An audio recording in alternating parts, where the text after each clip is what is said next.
I love doing things on my own. Seems a little funny, but I genuinely enjoy my own company and gain so much peace and energy from spending time with myself.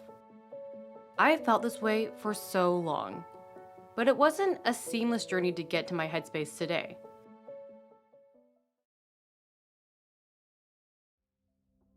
People are always asking me, why do you like spending so much time on your own? Or don't you get tired when you're by yourself?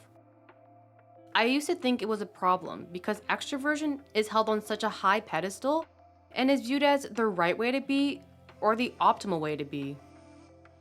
Growing up, this stirred a lot of confusion within myself because it felt like something was wrong with me. Isn't everyone's goal to be the life of the party or the center of attention? It took me a long time to work through these feelings and these pushes and pulls, pushing myself to negate my independence and pulling myself back to my innate sense of independence. This definitely wasn't an easy exploration of myself in my formative years because most people in my life were constantly making comments about how my behaviors were strange. I have now come to learn that my independence is something that I am grateful for, although it does have its downsides too. I learned that it's both a strength and a weakness. My greatest strength and my greatest weakness, that is. And because of it, these pushes and pulls manifest itself in 4 ways.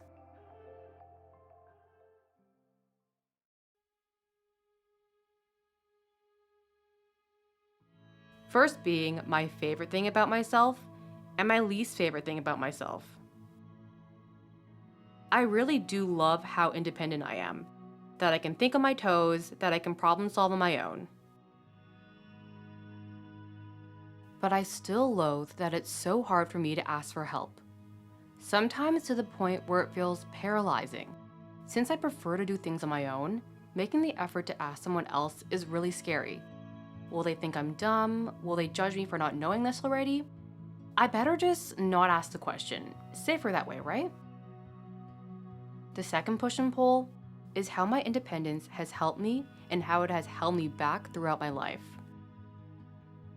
It has helped me take solo trips, have the gumption, the street savvy, the navigation skills to do it on my own.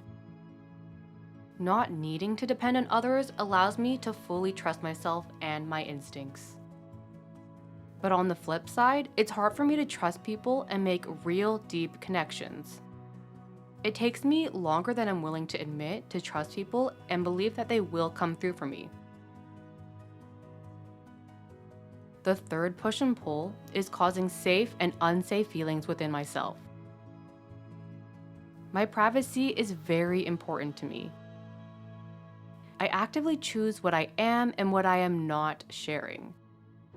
This can become tiring and exhausting, always keeping track of what I've held close to the chest and what I have shared.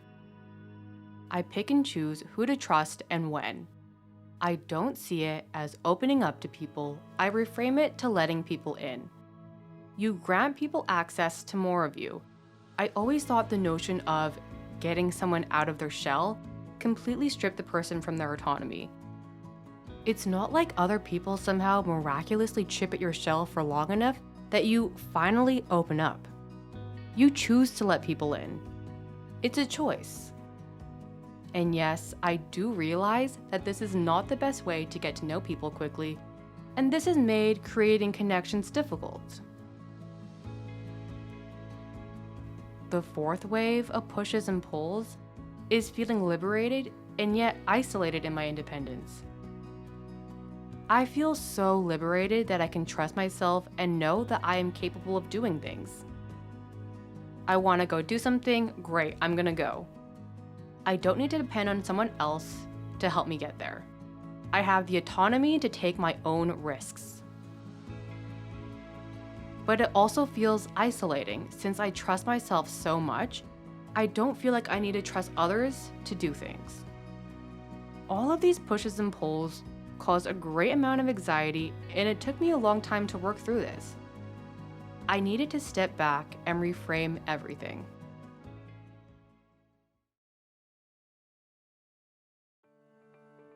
That's when I found something that really resonated with me. It's called Solace in Solitude. Solace in solitude is finding comfort, peace, and contentment in being alone. The ability to find solace or sense of relief in the absence of others and the quietness of one's own company. I used to think that I couldn't do things because I like to spend so much time by myself and rely on myself too much. But it was a light bulb moment where I realized that I can do these big adventurous things because I am self-sufficient and I genuinely enjoy my own company.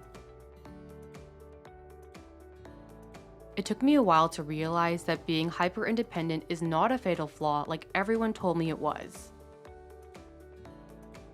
One day, I was talking to a family friend about living abroad. I thought that my sister would fare much better in a foreign country because she is so outgoing.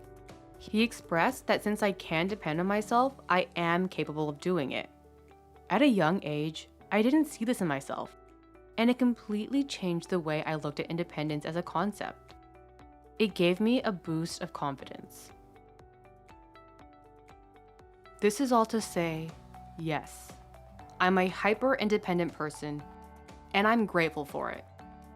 But there are things that I actively work on every day to keep the downsides of my hyper-independence at bay. I'm still actively working on this every day. I put special attention into building meaningful relationships. I'm learning to trust other people and have faith in them even when it feels kind of goofy sometimes.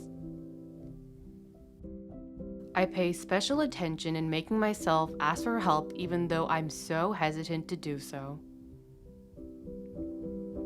But at the end of the day, I greatly enjoy my own company and see so much value in delighting in time on my own.